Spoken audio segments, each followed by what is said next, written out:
Okay, and last but not least, okay, I'm going to show you guys, this is a very small version of what we would call throwing off the hump. Throwing off the hump is what production potters do quite a bit, where they will sometimes have a whole bag of clay, on the wheel, like a huge mound. And then they'll just throw a pot after a pot after a pot. This is not going to be that. I'm just going to do like the smallest, tiniest version of that today, just to make little knobs. Okay, so when I was talking about that section, centering, you just push in on the top, push in on the side, push down a little bit, push in on the side a little bit, push down, just come to your bottom,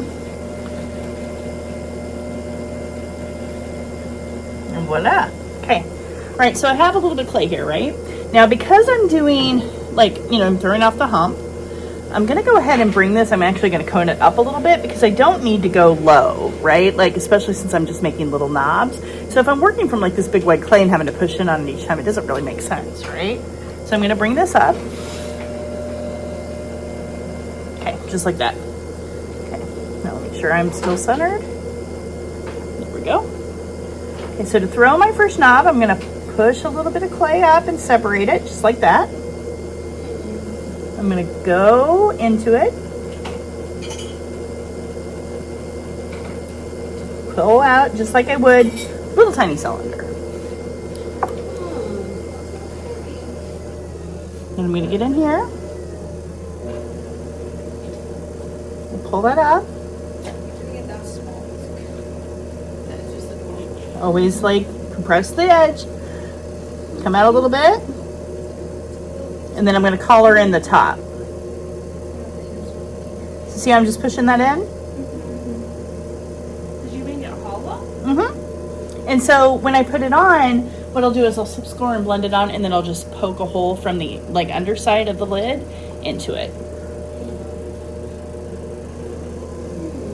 Well, let's, well.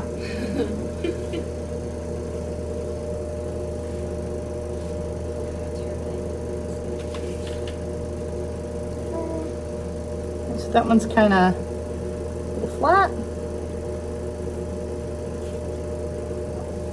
Side. Oh, well, don't knock it over. It's like a top. Do another one. Maybe a little bit bigger this time. Yeah.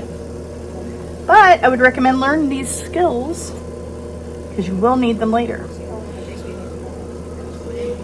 Yeah, and then try this.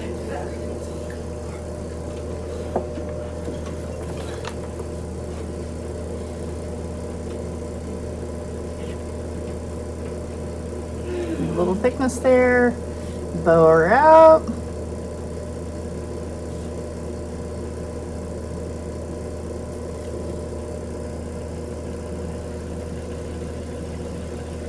Collar in.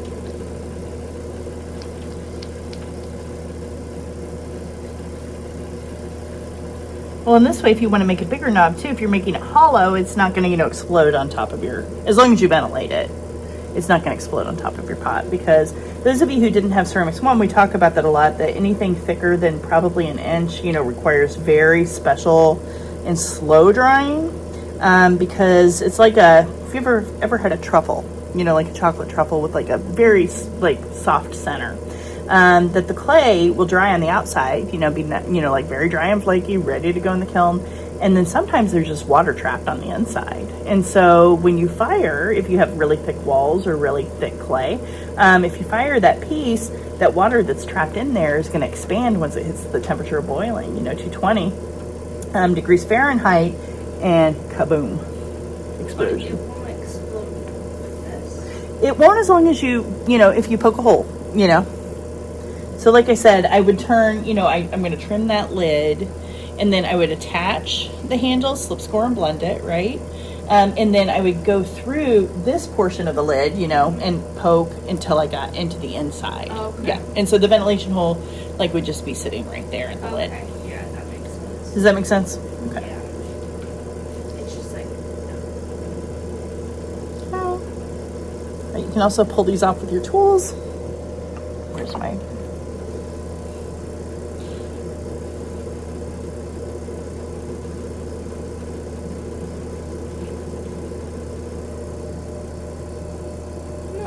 Maybe one more, and then we'll call it good. Just going down. Bring it up. Little compression. Go tall on this one, maybe.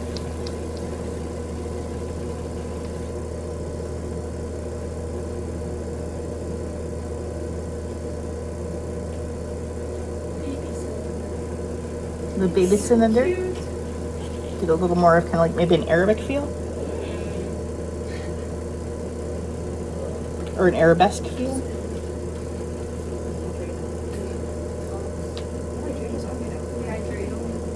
Yeah, a little dreidel. Make a dish to go with like a Sabbath meal or something. Okay, all right, so do you guys understand that? Yes. Okay. All right, so that's how you do your parts, you know. So